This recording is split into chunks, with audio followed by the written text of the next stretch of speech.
Disclaimer. This video is presented for educational and historical purposes only. It does not promote or endorse any form of hate, violence, or discrimination. Its goal is to examine and understand the rhetoric and political climate of the era. Viewer discretion is advised due to the sensitive historical content.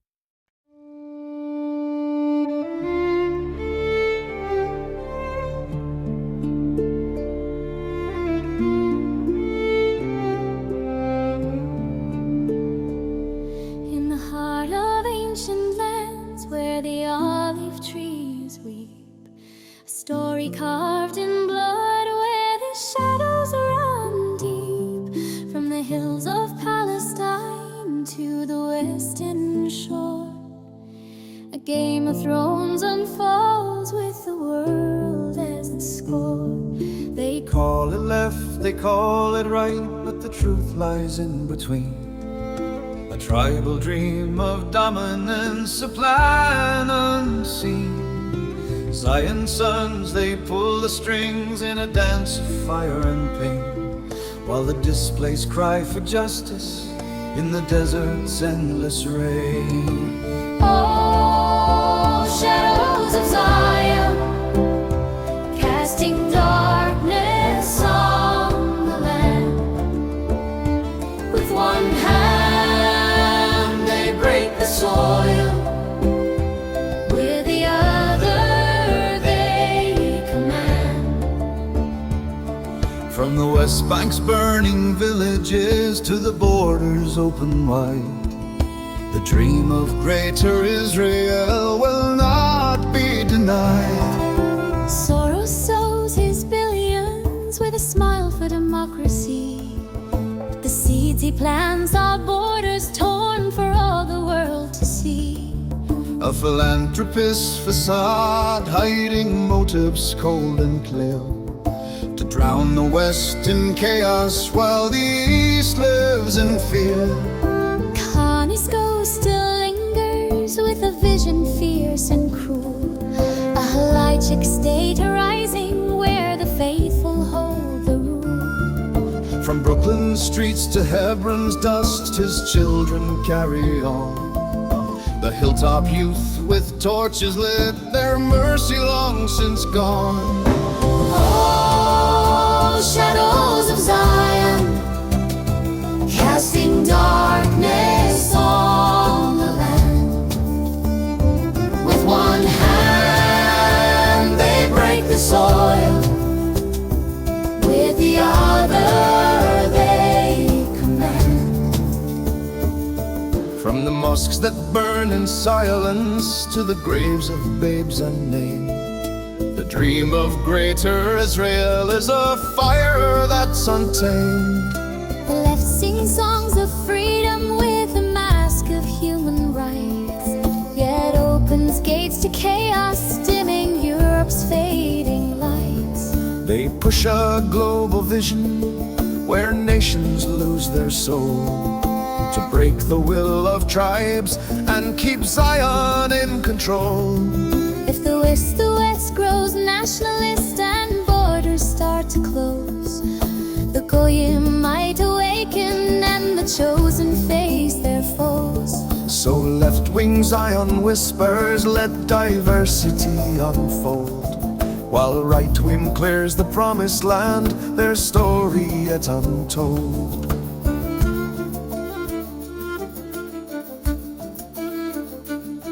Why must we see this clearly through the fog of left and right?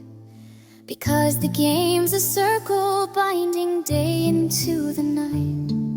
The right built walls in Palestine, the left let strangers in.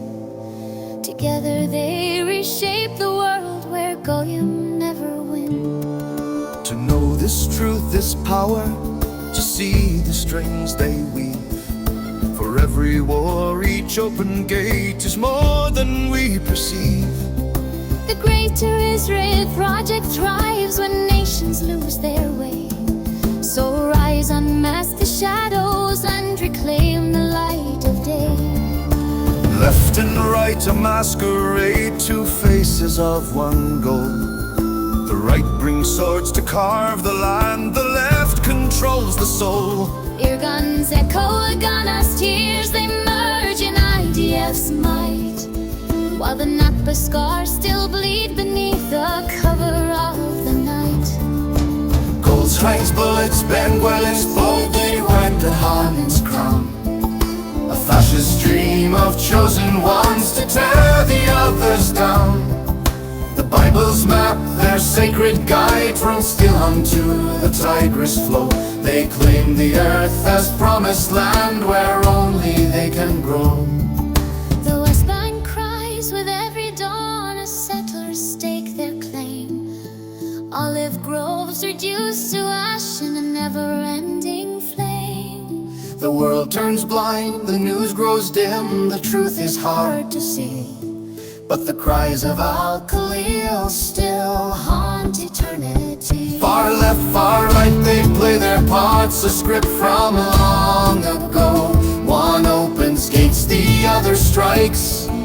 Together they restore a world remod in Zion's name, where goyim bend or break, while Palestine's heart is bleeding for its children's sake. Oh, shadows of Zion, casting darkness on the land. With one hand they break the soil, with the other they command. Really need to bring China into The the song creation of stolen lands, of powers endless world order, play, financial of world puppet order. strings and broken wings, where truth is led astray. But in the hearts of those who fight, a spark will still remain. For justice calls through fire and loss to break the tyrant's chain.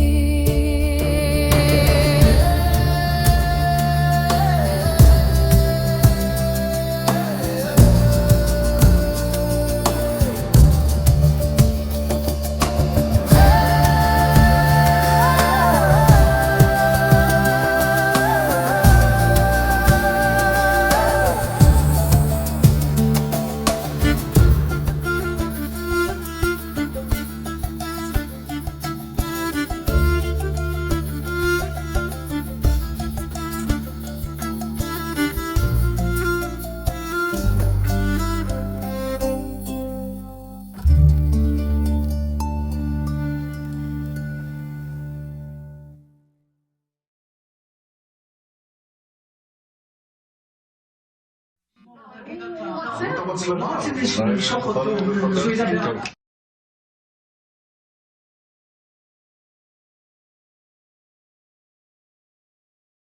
לא העיקרי, קודם כל לתת להם מכות, לא רק מכות כל כך מכירות, שהמחיר יהיה כבד למצוא. כרגע המחיר לא כבד למצוא. התקפה רבת היקף ברשות הפלסטינית.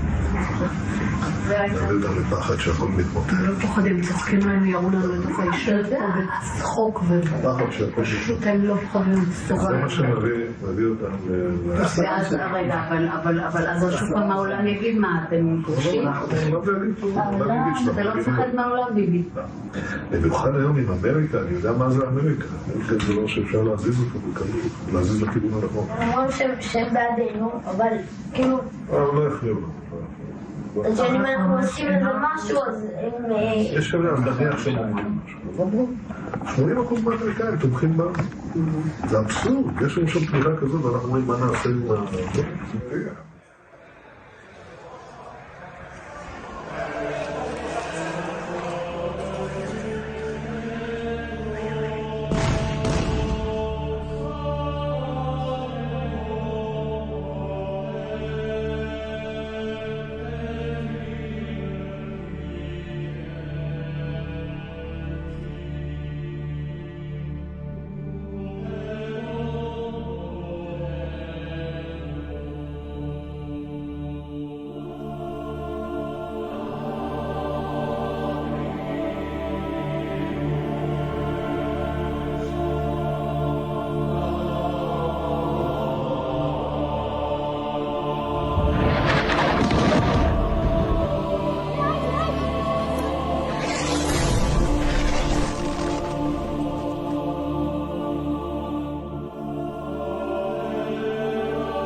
and the world stands by while 15,000 children are being slaughtered, 35,000 men and women and children.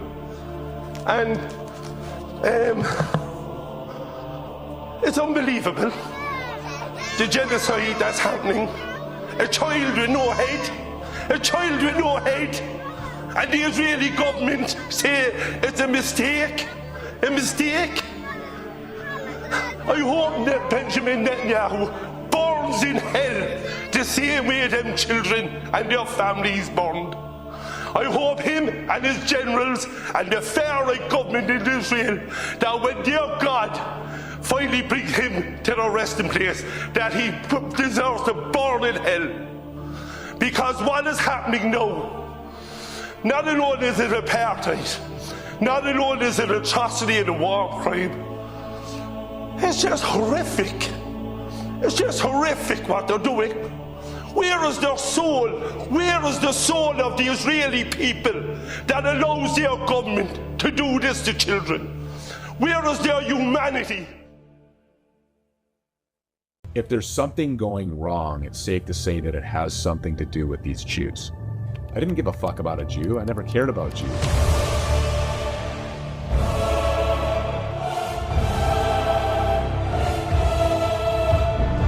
Can you imagine what would happen if all of these blacks in all of these hoods realized who slavery actually originated with and that slavery is Jewish? These people were Jews. So they brought the slaves, and still to this day, are the largest slave owners. We are all slaves. So you're getting suspended off YouTube for talking about the vaccine being not safe and effective, right? And at the same time, you'll get kicked off of every meta platform and it just come out of nowhere. Like first it'll be Facebook and then Instagram or vice versa. YouTube has banned all anti-vaccine content. It's now banning all anti-vax videos. YouTube has banned all videos featuring anti-vaccine. People have been affected by COVID. When you look at who was making all of the decisions for the United States government on behalf of Americans, they're all fucking Jews. All of them are Jews. Satanic Jews that control everything and everybody. That's a problem. When you look at Trump's cabinet, and they're all Jews, and his administration, they're all either Jews or Zionists. The Jews own 100% of the media. If Hollywood is run by Jews, it's owned by Jews. 90% of people in entertainment, sports to music to acting, are Jewish. And so as for these Jews, their really only claim to fame is that they are the people who killed Jesus Christ. You now have satanic foot soldiers standing behind the lectern on a pulpit at churches, teaching Christians about God's chosen people and how you should bless Israel or don't curse Israel. Christians now are being told something completely different, and that their eternal salvation relies on whether or not they stand with Israel. The number one enemy to the people in Israel are American Jews that do not support Israel. It's very concerning for our country and for our government because you've now mobilized 3 billion foot soldiers who will fight to the death for Israel. To get to that position, had to suck baby blood, eat foreskins, and drink baby blood. Well, are you okay with fucking kids? Because their religious books say that it's okay to fuck kids. Are you good with that? Europe is the values of the Talmud. The Jewish sense of personal responsibility, of justice, and of solidarity. The Jewish people are God's chosen treasure in this world, but there's no privilege without responsibility. It really doesn't matter if Donald Trump or Donald Duck wins the US elections. It really doesn't matter if Kamala Harris or Kermit the Frog wins. Our rabbis teach us, Lev Malachim v'Sarim biyad Hashem. The hearts of kings and ministers are in the hands of God. When it comes to international affairs, anything that impinges on the future of this world, Donald Trump, Kamala Harris have no freedom of choice. They become like puppets. And who pulls the strings of those puppets? We do, the Jewish people. This needs to be frankly admitted by Jews all over the world, that there are, without doubt, Jews involved in those movements and those organizations, very often NGOs, etc., who promote this phenomenon of third world immigration into the Western countries. Jews are going to be at the center of that. It's a huge transformation for Europe to make. They are now going into a multicultural mode, and Jews will be resented because of our leading role. But without that leading role and without that transformation, Europe will not survive. Europe will not survive. Die hatten nicht vor, in die Hosentaschen zu gehen. Nein! The German state of Bavaria has seen a nearly 50% rise in rape cases this year, while the number of rapes involving migrants has nearly doubled. Das ist Deutschland. Hier werden Frauen geschlagen, hier werden Kinder geschändet und entführt. Europe will not survive. The biggest genocide in human history. The final solution of the Christian European problem. This crime demands a new set of Nuremberg trials, and you people will be in the dock. The idea of having these refugees come into Europe, it's no longer a matter of whether it's right or wrong. It's just simply a fulfillment of what it was meant to be all along. This is the fulfillment of the Hazal and the prophecies. This has to happen, and this is just another sign that we are nearing, the completion of this tikkun of the entire world. Le Mashiach viendra que quand Edom, l'Europe, la chrétienté sera totalement tombée. Donc je vous pose la question, c'est une bonne nouvelle que l'islam envahisse l'Europe? C'est une excellente nouvelle, ça annonce la venue de Mashiach. Excellente nouvelle. Often when there is dissent expressed in the United States against policies of the Israeli government, people here are called anti-Semitic. What is your response to that as an Israeli Jew? Well, it's a trick. We always use it. When from Europe somebody is criticizing Israel, then we bring up the Holocaust. When in this country people are criticizing Israel, then they are anti-Semitic. And the organization is strong and has a lot of money, and the ties between Israel and the American Jewish establishment are very strong, and they are strong in this country. As you know, they have power, which it's okay. They are talented people, and they have power, money, and media, and other things. And their attitude is Israel, my country, right or wrong, the identification. And they are not ready to hear criticism. And it's very easy to blame people who criticize certain acts of the Israeli government as anti-Semitics, and to bring up the Holocaust and the suffering of the Jewish people, and that justify everything we do to the Palestinians. I think there's a resurgence of anti-Semitism because at this point in time, Europe has not yet learned how to be multicultural. And I think we're going to be part of the throes of that transformation, which must take place. Europe is not going to be the monolithic societies that they once were in the last century. Jews are going to be at the center of that. It's a huge transformation for Europe to make. They are now going into a multicultural mode, and Jews will be resented because of our leading role.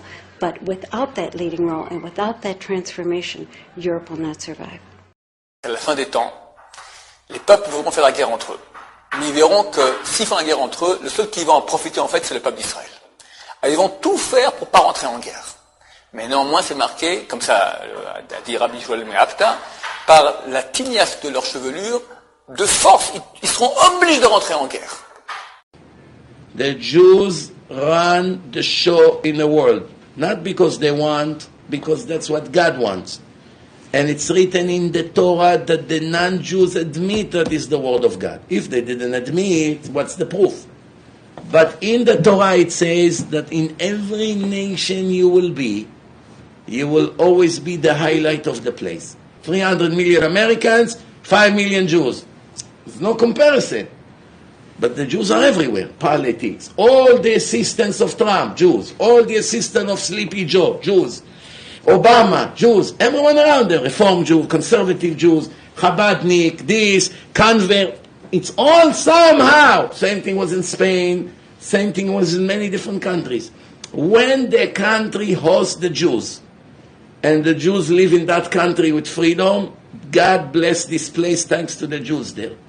As soon as they torture them, or kill them, or throw them out of the country, The end of this empire shortly after comes. Let's go one by one. The Roman Empire, when they started with the Jews, there was their end. After the Jews, no more Roman Empire. The Greeks, same story. Babylonians disappeared. Persians, Ahasuerus disappeared. In Iran, modern day, Iran was an empire 30 years ago.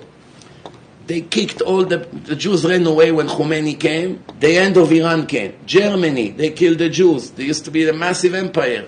They stayed a small country now, nothing special. Spain, same thing. The Jews were in power. They did the Spanish Inquisition. Spain and Portugal, nothing is left from them. Now the Jews gonna run away from America. They will all get up. Within a year or 2 or 5, we'll all have to run away from here. Once we will leave this place, Hashem will bury America. That's what's going to happen. Not because I'm some kind of a prophet. I'm not giving you any prophecies here. I'm just describing to you a divine formula. The chosen people, where they're going to live, and you be good to them and nice to them, I will bless you from the place. The Torah has a source for it. On the other side, what we have the counteraction of old Europe. We have the laws against limiting religious freedom in Switzerland, against the minarets, in France, against the burqa, the attempted law in Germany against circumcision, the attempted law in Holland and in Poland against halal or kosher meat. So this is the reaction of old Europe against this new wave of religious expression. So essentially what you're saying is that in these both you're together with both Muslims yes. and people of other denominations. And we see ourselves together, fighting together with our Muslim brothers who want a free Europe, who want a peaceful Europe, who want to integrate like our forefathers integrated in Western Europe 120 years ago. And they are our natural allies.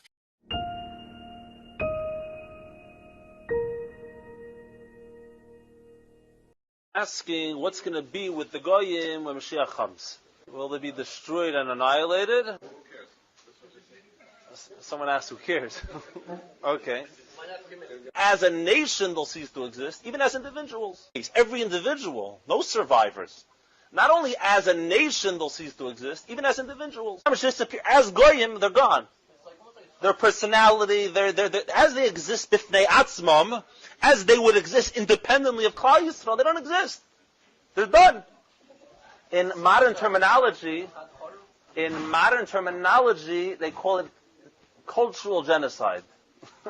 There's a term for it by the progressives. It's called cultural genocide, and they use the word genocide. So that's the opinion who says v'karka kol b'nei sheis that they'll be annihilated. They basically learn there's going to be cultural genocide. That you know what the goyim as they exist as goyim b'fnei atzmam, that's done with. Batul u'mavutul.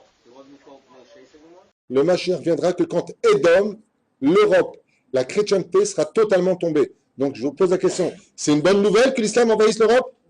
C'est une excellente nouvelle, ça annonce la venue de Mashiach. Excellente nouvelle. Vous allez le payer très cher, les Européens. Mais à un point, vous n'avez même pas notion de quoi on parle. Et vous n'aurez pas à fuir. Parce que tout le mal que vous avez fait à Israël, vous le paierez au centuple.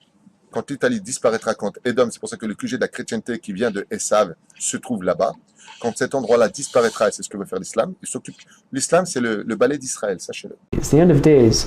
You're going to need the iron of Esav, which represents Edom, which is the west, Europe and the Americas, to get intermixed with Ishmael, which is basically Arabs and Muslims. How in the world was this ever going to happen if not for this refugee crisis? At the end of days, you're going to have this intermixing between Esav, Edom, which is the west, and the east, which is the Muslims and the Arabs, making this through this influx into the world. And they're going to have children, you know, I don't want to say by the dozens, but they're going to have a far larger birth rate than the indigenous people there, and they're going to sort of conquer by number. And there are many different sources for this. One of them in Yehezkel chapter 14, and many other sources as far as this is concerned, where it's mentioned very, very vividly what will happen to the Jews and what will happen to Yerushalayim and what will happen to the world at that time, where there will be many, many people killed and so on and so forth. So the idea of having these refugees come into Europe, it's no longer a matter of whether it's right or wrong.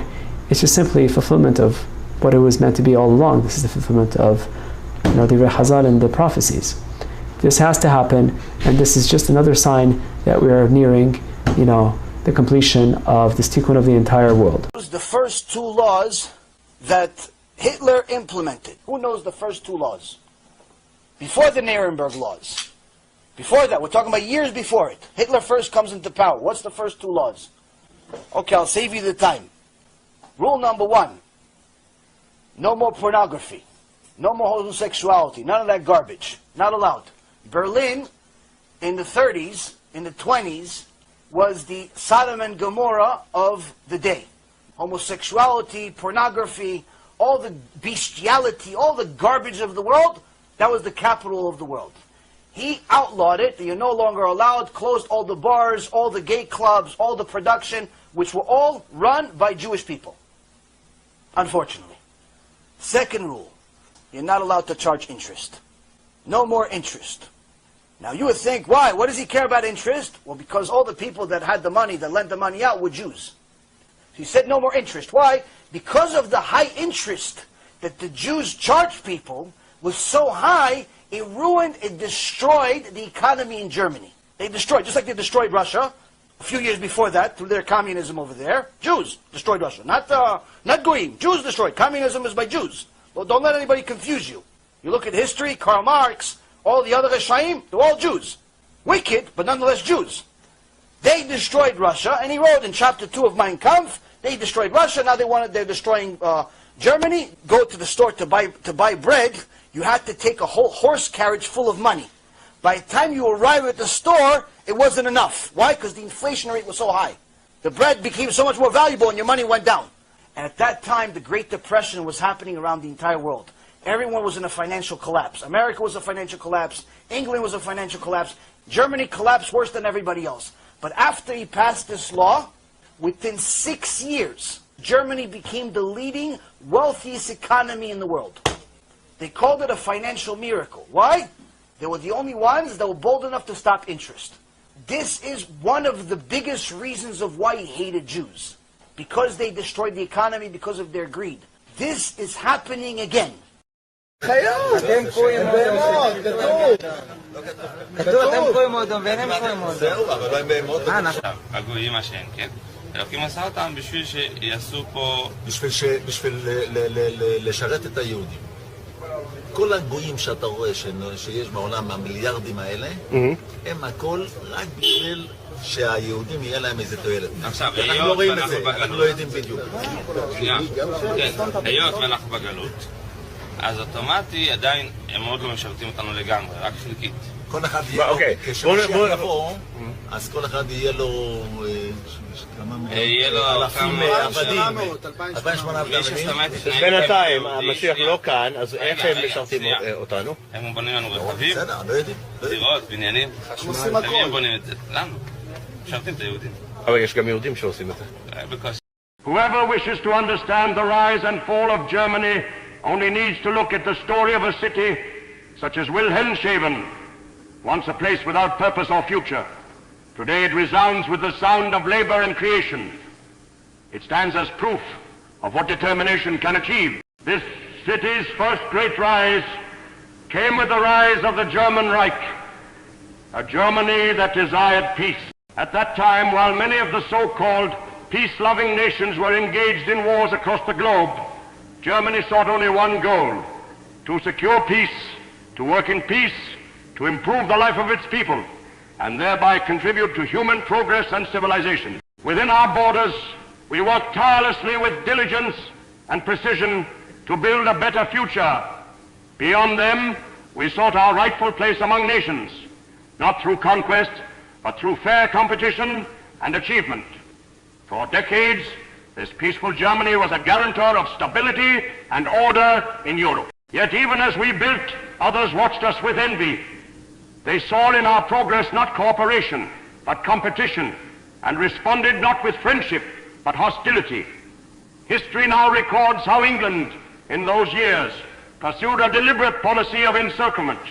Germany was not defeated in the field, not on land, sea, or air. We lost not to armies, but to deception, to the power of lies, to propaganda that twisted truth into poison.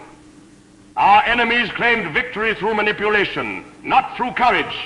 And when these same statesmen speak today of the rule of law, let us remember that their own actions broke that very law. Their so-called justice was dictated, not earned. The eternal right of every nation, the right to live, stands higher than any imposed decree. Providence did not create the German people to obey laws applauded by others, but to fulfill its own right to life. That is why we are here today. If British statesmen now believe that all the world's questions can be solved through polite conversation and discussion, I can only say you had 15 years for such talk. 15 years when Germany was silent, humiliated, and waiting. You did not speak then. Now the world is divided into two categories: the nations that call themselves virtuous and those they call unworthy. England and France claim virtue. Germany and Italy, they say, do not possess it.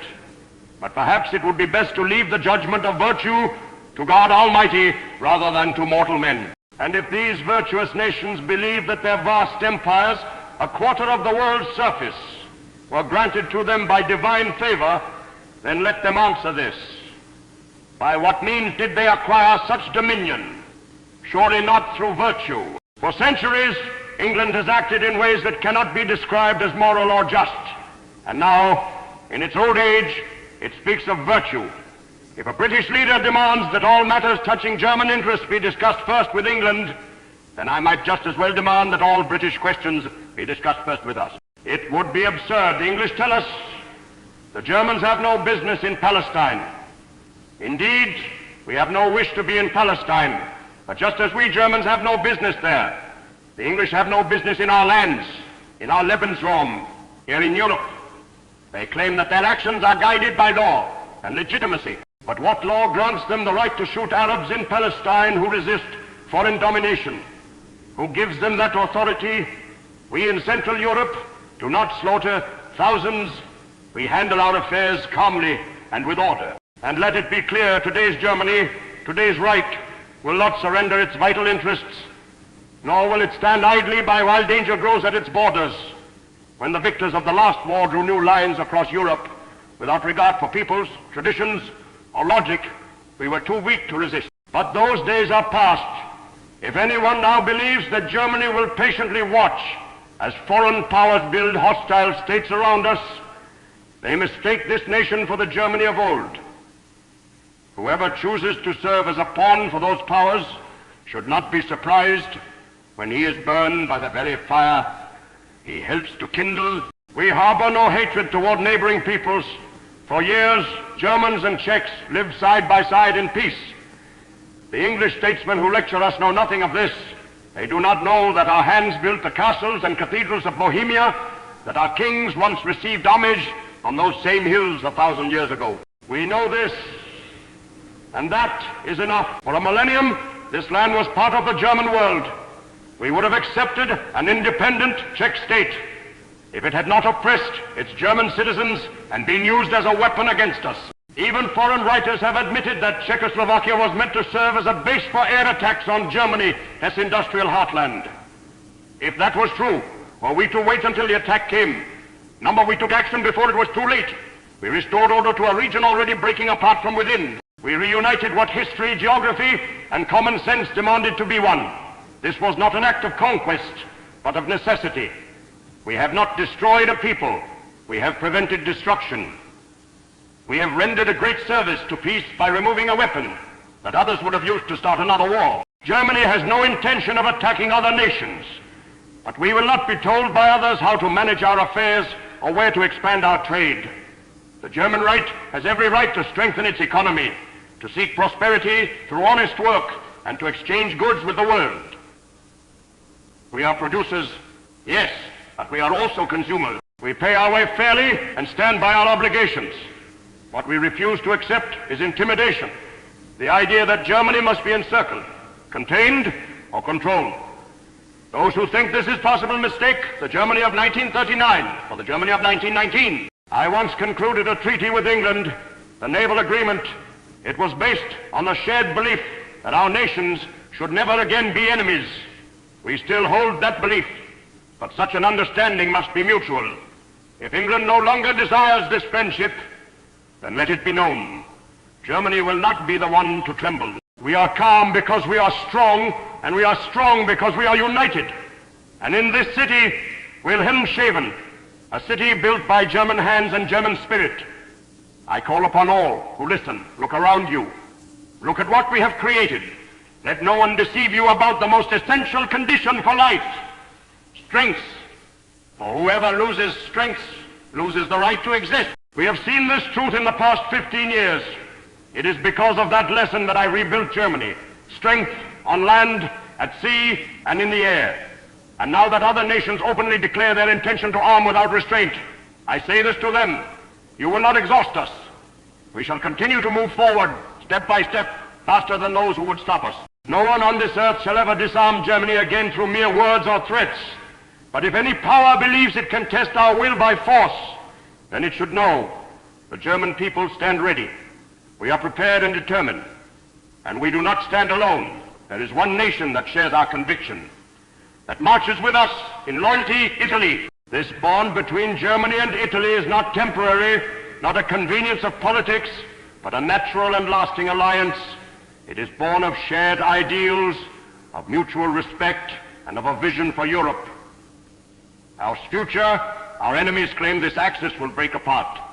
They say it is unnatural. It is built upon reason, strength, and belief, and it will endure far longer than the fragile alliances of those who share nothing but fear. And to those who now praise the union between England and Soviet Russia, I say, if such nations can truly stand side by side, then the world will at last see that democracy and Bolshevism are but two faces of the same coin. They claim to be opposites, yet they meet on the same ground: in hypocrisy, in deceit, in destruction.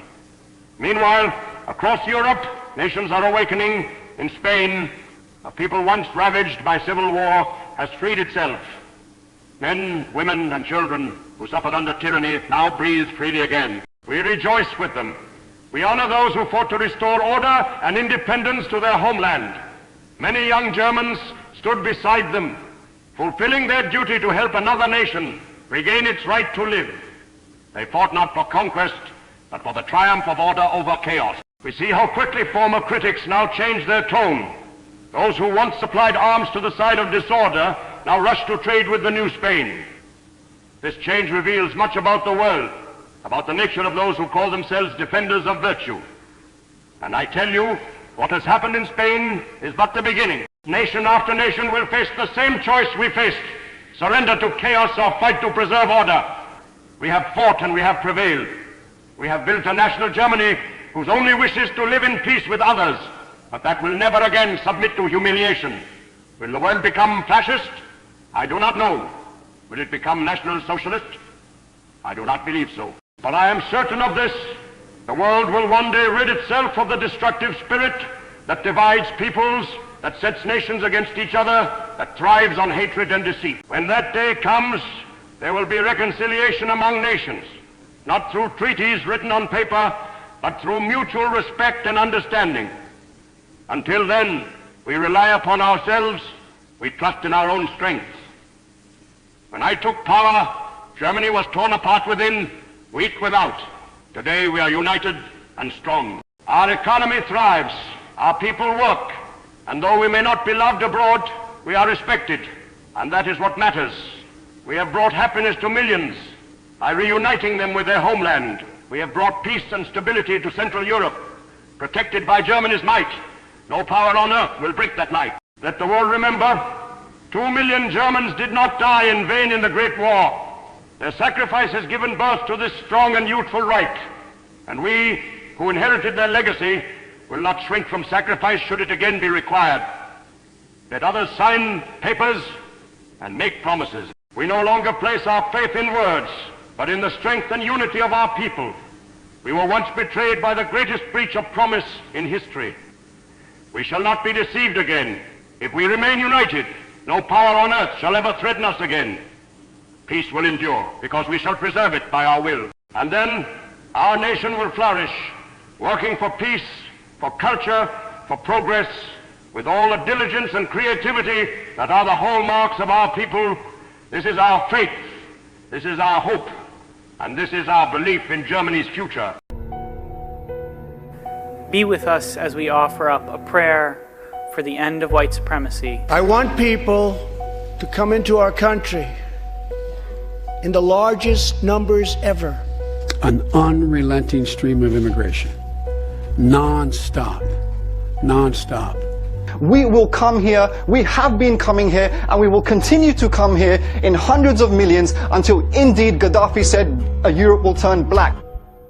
The theory of the Great Replacement is about demographic change. It's about this idea that, I mean, they also use the language of white genocide, the language that that white populations are shrinking ethnically due to demographic change, and that through birth rate replacement, there will be a shrinking and ever shrinking population of whites. Some more news: the results of the 2020 census just came out, and for the first time in American history, the number of white people went down.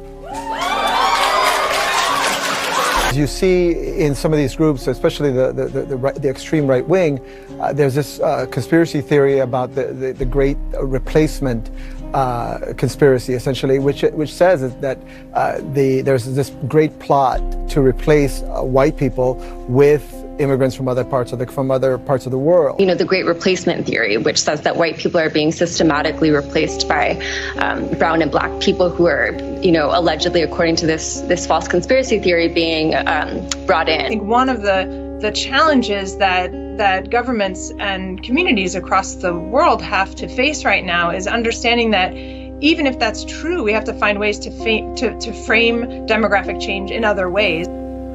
Folks like me who were Caucasian of European descent, for the first time in 2017, will be in an absolute minority in the United States of America. Replacement conspiracy theory. Absolute minority.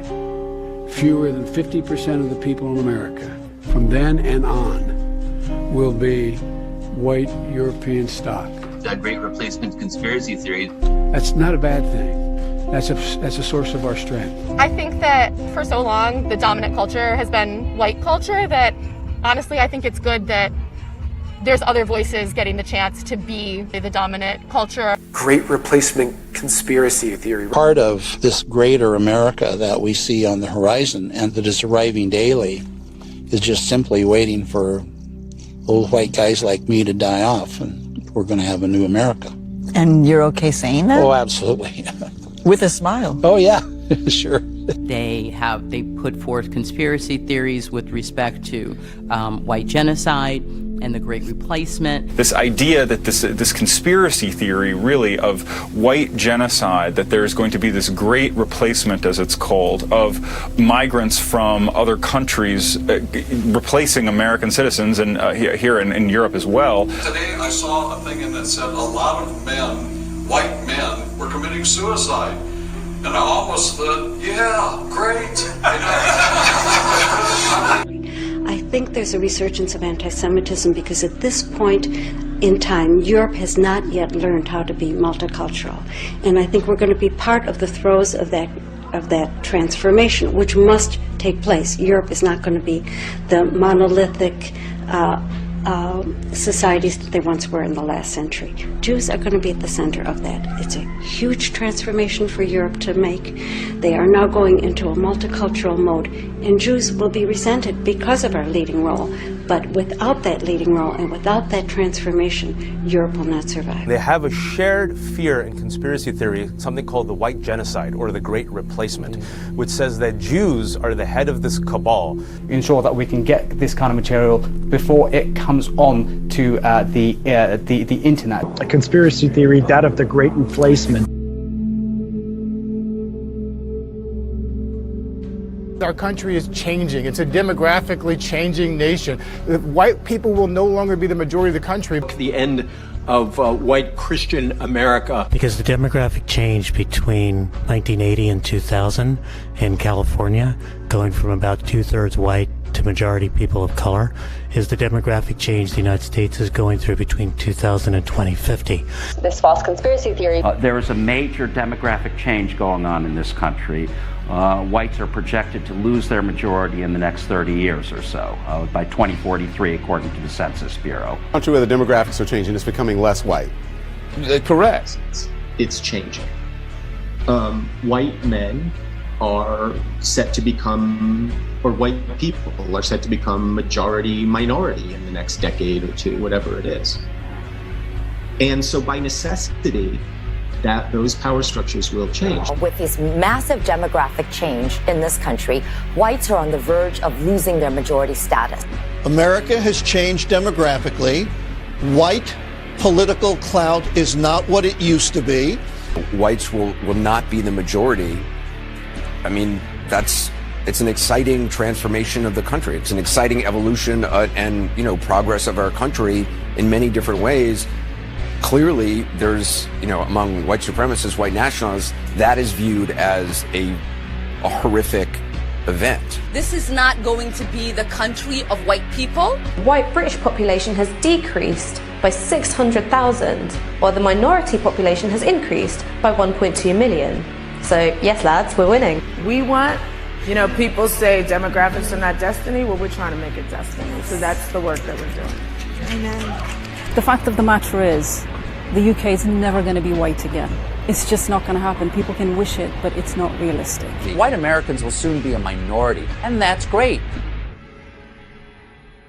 A lot of the real craziness comes, if you like, from rural white Americans who feel that they're losing their country, they're losing ownership of the country. And they're right. I mean, we are becoming more diverse, more multicultural, and they are, in the end, they are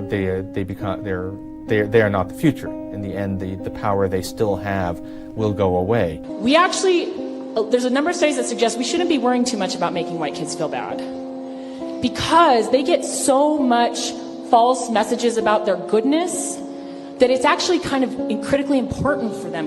White guilt has to happen. It's a developmental need. If you believe in equity and you live in this kind of system and you're white, you're going to hit white guilt. So this morning, the baby woke up and had some sort of violence in her heart. I don't know what it was, but she has been losing her mind all day. And it's interesting because I'm watching her lose her mind, and then I'm watching the preteen respond to that by trying to make her happy. And I have had to actively tell him, stop trying to make her feel better, stop responding to her tears. It's so interesting to see the conditioning of people responding to white girl tears happening so early. This little cutie is my son Bennett. As you can see, my son is a white male, so here are some books that I bought to help prevent him from growing up to be awful. Michaela is a 7th grader at a majority white middle school. Her responses, according to our expert, Dr. Melanie Killen, could indicate a subconscious racial bias. Dr. Donald Moss is an author and faculty member at both the New York Psychoanalytical Institute and the San Francisco Center for Psychoanalysis, where he tells his students that whiteness is contagious, can be passed on by other infected people, and that you are more prone to contract whiteness if you are white. So now Dr. Moss has published a report that calls whiteness a, quote, malignant parasitic-like condition that enables the host to have, quote, power without limit, force without restriction, violence without mercy. I am, as a white person, a racist. It doesn't mean that that my beliefs are purposeful and I'm doing things on purpose, and yet I can't be a white person living in this society and not be benefiting from racism. America has a problem, and its name is whiteness. So, white people, how does it feel to be a problem? I realize that I'm white and that I have all the advantages of being part of that group. Privileges that I don't really think I fully understood until yesterday. I was reading White Fragility. I'm like, oh, okay. I think I'm taking that next step in my journey to understanding what's happening, what equity is about, what racial equity is about, what anti-racism is about, and what racism is about. Obviously, I'm white, and I checked the box that I'm white, and I grew up in an all-white school, all-white community. I was raised to be such an individual, and I think of myself as such an individual, that really, in thinking about this video, I realized that I'm white as part of a white supremacy culture. And I want to understand white rage, and I'm white, and I want to understand it. Well, I must say, to Claire's point, I'm increasingly embarrassed to be a white male these days. I mean, all white people are racist. So I put this up because I really want any white person in the room to know up front that this is what we're dealing with, that it's not going to be this coddling of white tears and what that looks like. We're not going to discuss, oh, maybe some of us have worked it out. No, you're always going to be racist, actually. So even when you're on your path to trying to figure out how to be a better human being, because I believe that white people are born into not being human, like that actually, instead of people of color and black folks being dehumanized, that actually everyone is dehumanized off rip within white supremacy, that y'all are born into a life to not be human, and that's what y'all are taught to do, to be demons. So in this particular way, white people are all racist. Excuse me, I work for Black Lives Matter. I'm sorry, I work for Black Lives Matter. I'm sorry that I scared you. But since I work for that company, my CEO has told me to come out today and to bring you on your knees because you have white privilege. So if they see that a white person is getting on their knees, that shows solidarity for the situation. And could you just please apologize for your white privilege? Just apologize? I am. I'm trying to think of the right words to say because that's a big thing to say. It's big. It comes from. It's large in this country. I'm incredibly sorry. I mean, first there were white settlers, and they often used terror and violence to take land from indigenous peoples. But then the very first real terrorist cell in America, first terrorist organization in America, was made up of white supremacist forces of the defeated Confederacy in the aftermath of the Civil War. And they arose because they didn't like the demographic change that was happening. Would it be fair to say, based on your expertise, that white people are psychopathic? I think so, yeah. And white people make other people think that black people are bad, so that's why black people don't have power. If a white person kills a black person, they call it self-defense, but if a black person kills a white person, it says murder. So even the most liberal, well-intentioned white person has a virus in his or her brain. White people are always innocent, and their innocence constitutes their crime. It is too late to be innocent. Realize the biggest terror threat in this country is white men, most of them radicalized to the right. And we have to start doing something about them. There is no travel ban on them. There is no ban on, they had the Muslim ban. There is no white guy ban. So what do we do about that? All of these groups of people, the issues they face, it all comes from the same people, white men. So we need to get rid of them. Our country should be more fearful of white men across our country because they are actually causing most of the deaths within this country. Black power, white lives do not matter. White lives don't matter. When we say we want to kill whitey, we don't really mean we want to kill whitey, we do. White supremacy is on track to destroy the entire planet, and black power is the only thing that can stand in its way and stop it. And there's a whole generation, I say this, I said this, for apartheid South Africa, I said this for my own, community in the South. There are still generations of people, older people, who were born and bred and marinated in it, in that prejudice and racism, and they just have to die. O.C. Frangpong, who calls himself the funky academic online, recently commented on Facebook, some white people may have to die for black communities to be made whole. Some white people may have to die. You stick with that? I'm confused on why that's so controversial. And I kill all the white people in the movie. How great is that?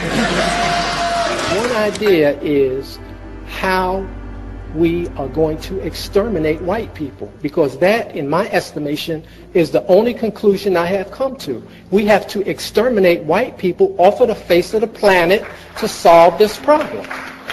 They are a race. They're trying to hold on to power because race has beginning and an ending. Random assaults in Manhattan, including a possible hate crime. Police had released surveillance video of the suspect walking on the street shirtless. Investigators say he attacked at least 4 people this month, 3 of them on August 14th. A 58-year-old man in Chelsea was hit in the face while the suspect allegedly shouted anti-white comments. The chief said Muhammad also told officers he hates white people. All 3 victims were white men. Y'all racists grab the white devils. We will continue to bring destruction and wrath upon America. Postings on its Facebook page contain racially charged images and videos. During the standoff, he said he wanted to kill white people. He was upset about Black Lives Matter. The suspect stated he wanted to kill white people, especially white officers. Bailey says at one point in the rant, the strange man threatens to kill every white person in the restaurant. The vandals who spray painted Black Lives Matter and kill white people on walls, businesses, and homes. According to witnesses, a large group of black teenagers rampaged through the Midway late Wednesday, with several fights breaking out, and there were several attacks that may have been racially motivated. A group of 4 African-American men and women laugh as they strike the mentally challenged white victim. He's bound and gagged. They slice off his clothing and cut his hair until his scalp bleeds.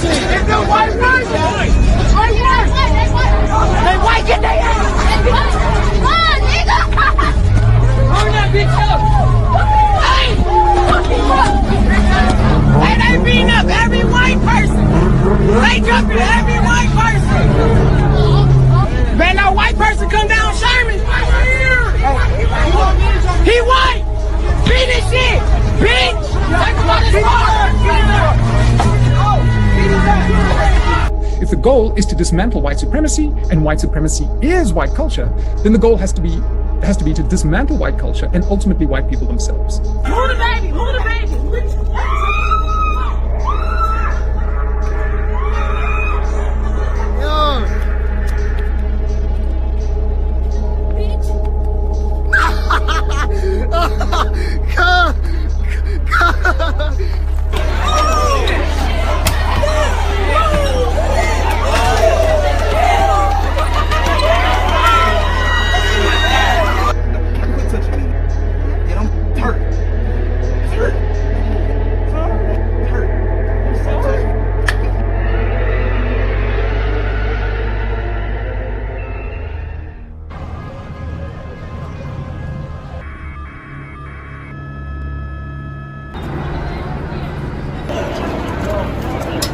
Their squad cars from North Hollywood Division. Whoa,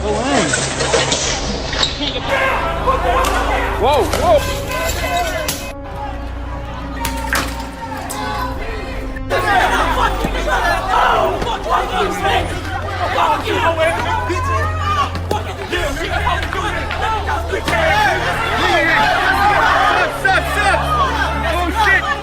Oh shit! It's burning right now.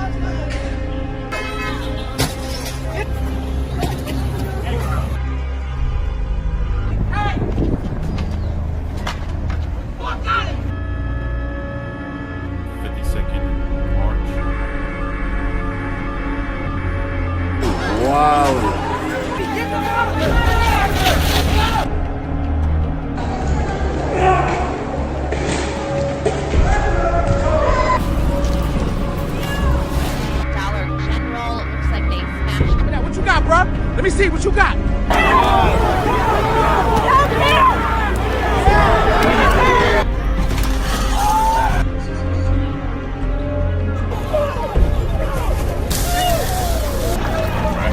It's broken. We saw something similar happen earlier. Oh, Lord! Oh, no!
Our experience on the ground confirms this.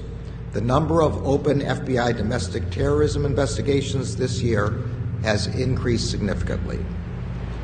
According to an unclassified summary of the March intelligence assessment, the two most lethal elements of the domestic violence extremist threat are racially or ethnically motivated violent extremists and militia violent extremists. In the FBI's view, the top domestic violent extremist threat comes from racially or ethnically motivated violent extremists, specifically those who advocated for the superiority of the white race. The March assessment concluded that the militia violent extremist threat, which is describes as those who, quote, take overt steps to violently resist or facilitate the overthrow of the United States government in support of their belief that the United States government is purportedly exceeding its constitutional authority, also increased last year and will almost certainly continue to be elevated throughout 2021.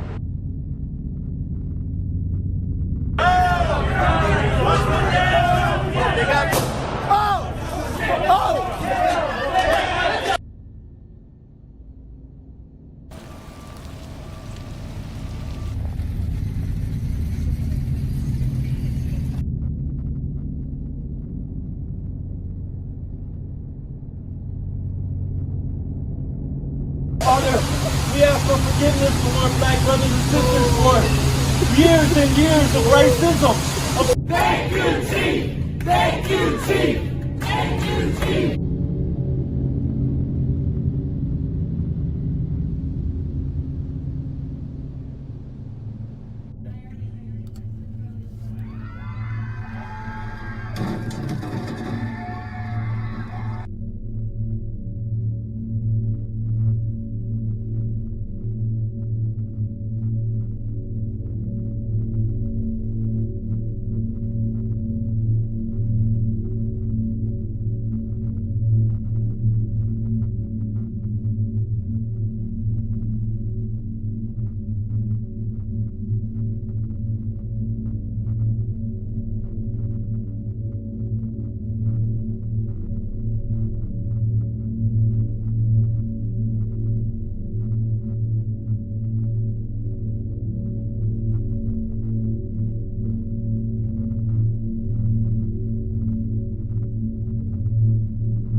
প্রচুর মানুষ এই যে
Fuck the New World Order. Get a bag of cans.